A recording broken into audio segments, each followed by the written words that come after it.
Bem-vindos de volta à segunda parte do Mercados em Ação. Vamos agora aos mapas e gráficos da semana com o Marco Silva, onde vamos ter em destaque os setores tecnológico e também o da saúde, a situação na Índia e na China e também vamos olhar para o setor dos semicondutores. Marco? Obrigado, André. A semana passada foi positiva para Wall Street. Aliás, continua nesta caminhada ascendente, mas já começando a atingir aqui valores que começam a ser preocupantes em termos de avaliação. Vamos ver se a earning season justifica esta valorização, ou este rebound.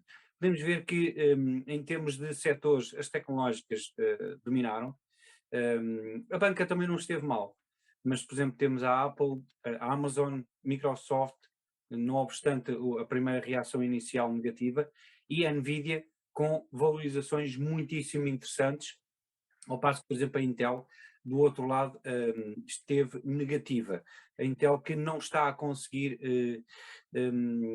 inserir-se nesta nova realidade que é os chips para telemóveis e para outras vertentes, como por exemplo as criptomoedas.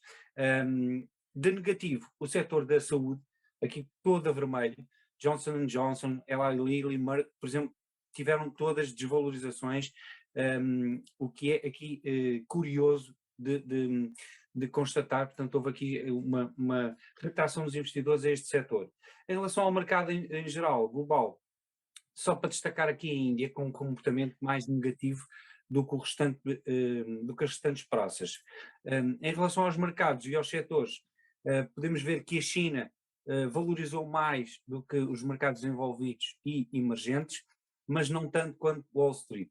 Em relação aos setores em si, o setor dos semicondutores, não obstante a Intel ter desapontado, os semicondutores tiveram um comportamento bastante importante e é um setor muito relevante para nós termos a percepção para onde vão as tecnológicas. Aliás, o índice de Filadélfia costuma ser um setor muitíssimo visto e seguido pelos investidores para aferir para onde é que vai as tecnológicas em geral nos próximos meses. Em relação aos mapas, começamos aqui pelo euro-dólar. O euro-dólar continua a valorizar não tanto quanto valorizou nos últimos 2 meses, tem sido aos pouquinhos, portanto, passos vagarosos, mas o que é certo é que continua aqui a tentar atingir os 1,14. Portanto, este é o limite superior para já do euro-dólar e não existem aqui grandes perspectivas que venha a retrair. Em relação ao Brent, o Brent que tem aqui 2 indicadores, um positivo que pode levar aos $100, nós já falámos sobre isso, mas agora no curto prazo poderá ter aqui uma correção. Isto é um padrão de Head and Shoulders que, a ser quebrada esta linha que está aqui amarela, que eu vou alterar para verde, se for quebrada, já houve aqui um fake breakout, portanto aqui uma quebra falsa.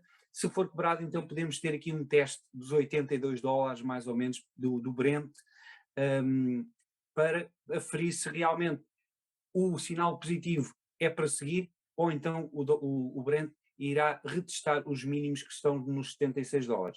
Por fim, a Microsoft deu resultados e que teve aqui um misto de emoções logo à partida, mas que acabou por valorizar e é muito importante porque a Microsoft é um player que é muito estável e é um player que está naquele segmento de mercado que as principais tecnológicas se estão a segurar, que é a cloud, e neste momento está a testar aqui estas 2 médias móveis semanal. Vamos ver o que é que vai acontecer a quebrá-las em alta, então a Microsoft poderá ir a perto dos $300. E é tudo, André. Obrigado, Marco. Miguel, olhando para o mercado das matérias-primas, em especial o petróleo, a partir de dia 5 de fevereiro, como se sabe, vai haver aqui a segunda fase do embargo da União Europeia e também do G7 à Rússia. Vai ser imposto aqui um limite de preço à compra dos produtos refinados russos. Estamos a falar aqui de diesel, por exemplo, gasóleo que é muito importante para o mercado europeu. Aqui a minha pergunta é aqui um pouco mais abrangente. Esperas aqui algum impacto desta medida no mercado petrolífero este ano, no preço do petróleo? O que é que podemos esperar para o resto do ano em termos dos preços do petróleo e destes produtos refinados?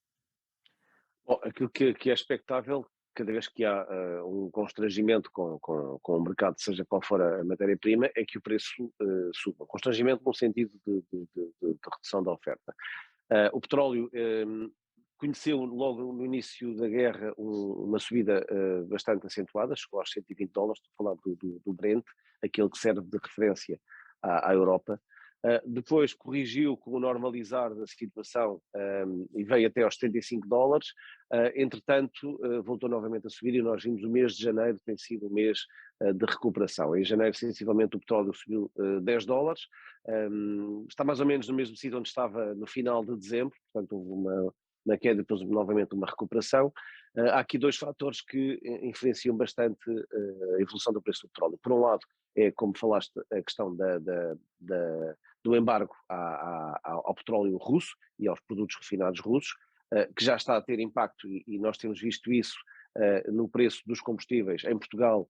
Pela terceira semana consecutiva estamos a ter aumentos, quer no gasóleo, quer na gasolina. Por outro lado, temos também o impacto da China, que depois de abandonar a política Covid-0, que teve durante bastante tempo, praticamente os 3 anos desde que a pandemia começou, abandonou essa política de Covid-0 há cerca de 2 meses, e isto traduz-se na reabertura da economia, todo o sistema produtivo da China a voltar paulatinamente à normalidade e, obviamente, consubstancia-se no aumento do consumo do petróleo. Portanto, para este ano, e olhando friamente apenas para aquilo que nós temos em cima da mesa, tudo indica que poderemos ter uma subida, um movimento de subida do preço do petróleo.